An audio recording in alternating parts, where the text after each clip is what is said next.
Welcome to Just Asia, AHRC TV's weekly human rights program.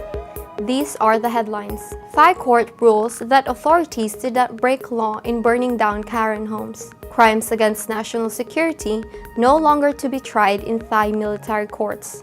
Sri Lankan youth missing for 9 days after police arrest. Pakistani police officer sells Hindu girl after forcibly converting her to Islam. No justice for Munir 12 years after assassination. Sri Lanka holds first debate between university students and prisoners. Urgent appeals from the Philippines, Indonesia, and Pakistan.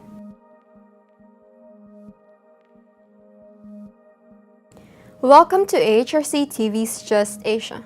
I am Julia Roblando.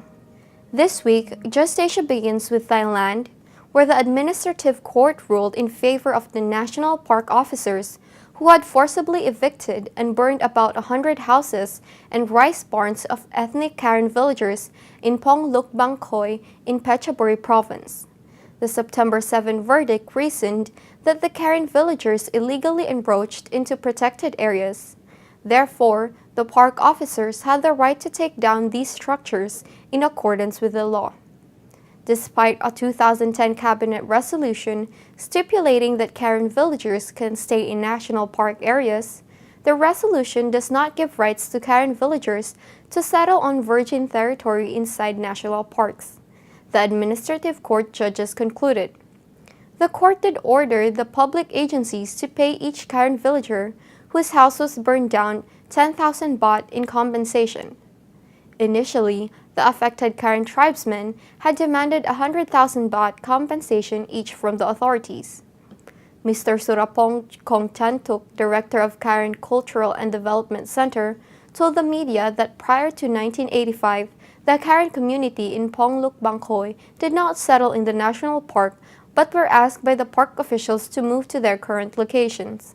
He added that this is the first case in which authorities burned houses of Karen ethnic minorities whose settlements overlapped with national park areas. As the court ruled in favor of the park authorities, the verdict might encourage them to take similar measures in the future.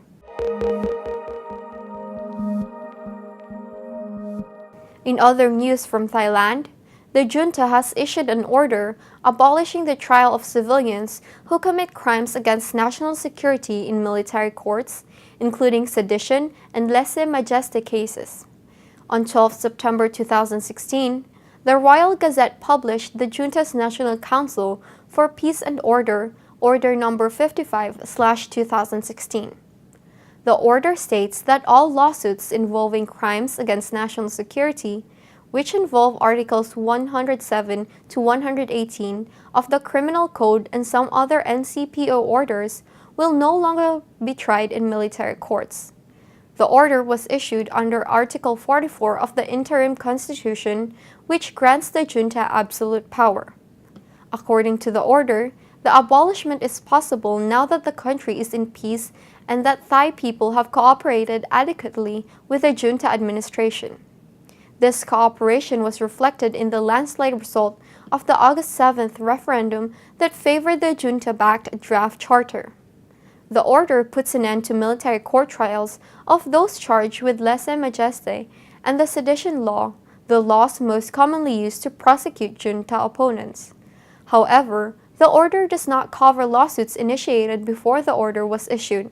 This means that all cases of crimes against national security tried in military courts before September 12 will not be affected by the order.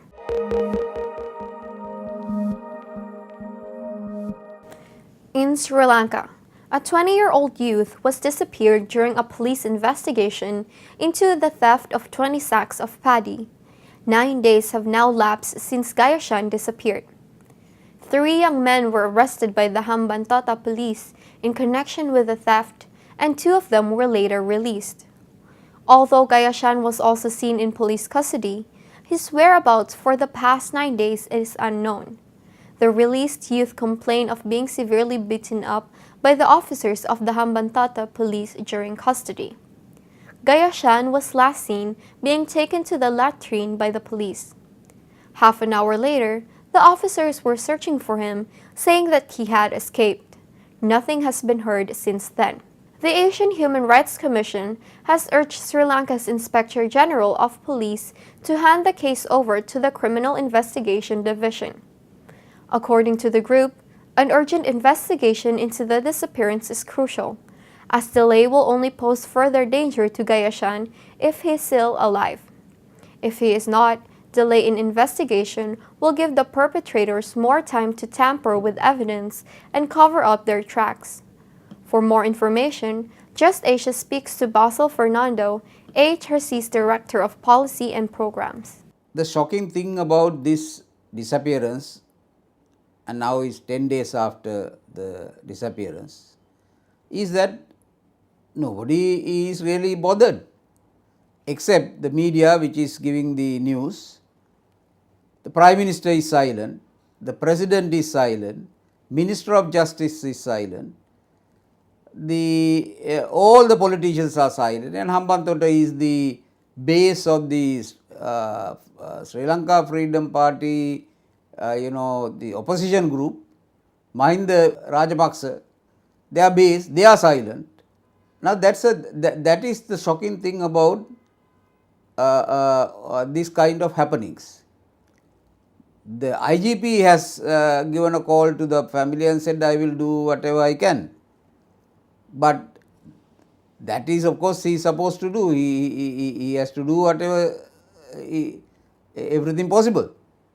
But police has 85,000 policemen. So all these 85,000 policemen cannot find what happened to a young man who was last seen at a police station. Surely a simple, proper detective work with either detectives or even detective dogs or whatever, and the forensics would have told the story of what has happened, but nobody wants to actually to get to the bottom of it. The life of a young man doesn't matter, and that is what we should question. All this about new committees have been formed, human rights committees, new commissions, all kinds of talk. Is there anything more than mere circus? Bluff. That is what we should really shockingly ask ourselves. What has happened to this nation? What has happened to the people? Even they are not outraged that somebody is lost inside a police station. No trade unionists have talked yet. Nobody. The religious leaders, his country is full of religious leaders, but none of them have spoken out and asked what has happened to this young man. That is the kind of religion, that is kind of morality, that is kind of ethics we have.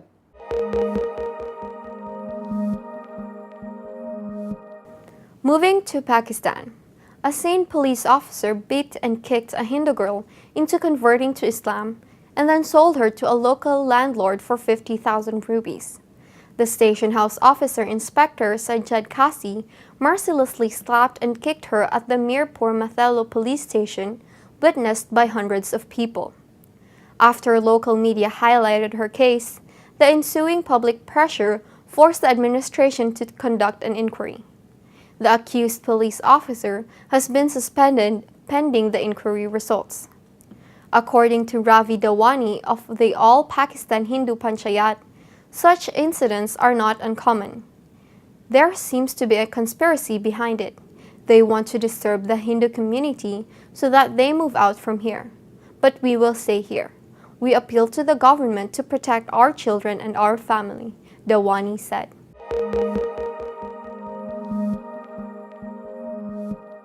Next, in Indonesia, Mrs. Suciwati, widow of assassinated human rights activist Munir Said Thalib, organized a movie screening and public discussion to commemorate the 12th anniversary of his death.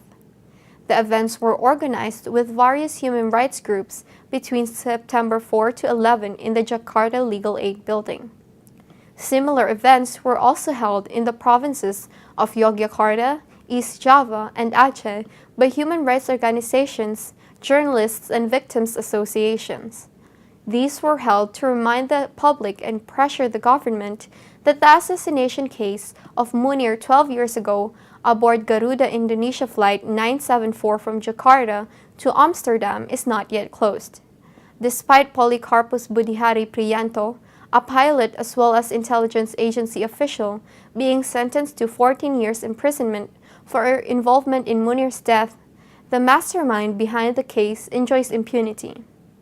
Moreover, Polikarpus has now been released on parole. The Indonesian people and media believe that there is a conspiracy behind Munir's case led by the National Intelligence Agency. Some recommendations were made in the fact-finding report established by previous President Yudhoyono in 2004 and 2005. However, current President Widodo is reluctant to order the police to re-establish a special team for the case and to publish the fact-finding report. Itu makan uang kita, tahu nggak? Ya kan? Dan kemudian dia mengkhianati kita. Apakah dia ngomong menegakkan konstitusi? Tidak. Sudah makan uang kita, terus kemudian tidak membuat keadilan penegakan hukum yang betul. Setuju? Jadi 12 tahun jelas ada hasil rekomendasi tim mencari fakta. Sudah ada itu di tangan presiden. Siapapun presidennya bisa baca itu. Tapi apakah kemudian dilakukan rekomendasinya?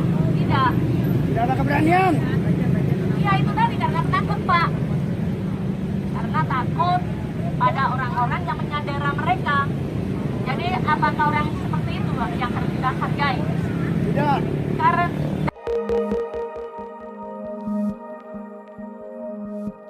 In Sri Lanka, a debate between Palekele Bogambara Prison and the Peradeniya Law Faculty was successfully organized by the Human Rights Office Kandy. Under the guidance of Director Father Nandana Manathunga, the debate was held on September 8th at the Palekele Bogambara Prison premises. Titled The Mandela Shield in honor of the former South African President Nelson Mandela, who was imprisoned for 27 years, this is the first time such a debate took place in a developing country like Sri Lanka. The tournament is set to crush stereotypes attached to prisoners and to create an environment where they can live with dignity and integrity and where they are appreciated and recognized. The motivation for Mandela Shield came from the debate held between Harvard University and Eastern New York Correctional Facility. The debate team of the Peradeniya Law Faculty proposed that Sri Lanka's criminal justice system plays a satisfactory and effective role. The team from the Bogambara prison will oppose this motion. To learn more, Just Asia speaks to lawyer Surendi Pereira at Human Rights Office Kandy. The main idea behind that debate is give some recognition to the prisoners. So, like in Sri Lanka, like law students or this legal profession is considered as very high status profession. Had some kind of agreement with the university debate team, and they came to the prison and they had this debate with the prisoners debate team. So it gave kind of recognition to the prisoners, and it gave a good opportunity for prisoners to come up with their problems with the justice system, like police, courts, and the prison system. Topic is like very much like more related to their personal experiences, like the problems in the criminal justice system. Those prisoners who are in the prisons, they have a lot of experiences about the problems exist in this criminal justice system. There are many prisoners who got into the prison sometimes by the faults of the courts or the police, maybe the lawyers, or sometimes most of them are in the prison because of the problems within the system.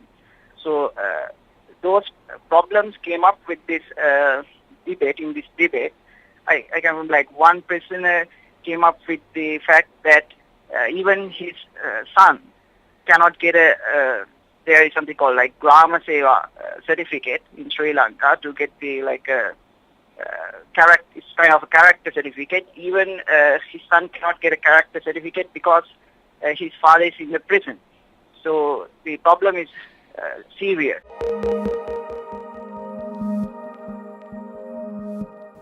Finally, the Urgent Appeals Weekly features 3 cases from the Philippines, Indonesia, and Pakistan. The Philippine police were involved in torturing and planting evidence on 3 persons in General Santos City. The police operation was allegedly conducted to boost the police image in their campaign against illegal drugs. In Indonesia, the Anugera Saritama Abadi Company commenced grabbing the land of local residents and farmers of Bahotokong village. Without adequate compensation, the company confiscated the land and the villagers are now facing criminal charges. In Pakistan, an 18-year-old woman was murdered in the name of honor by her own uncles and cousins. The girl's father has filed a case of murder against the murderers in the hope of settling the case out of the court through the Diyat law. The same police, a member of the provincial assembly, and powerful tribal chiefs were behind the plan to kill the woman, as they thought she had given a bad name to the Magsi and Brohi tribes.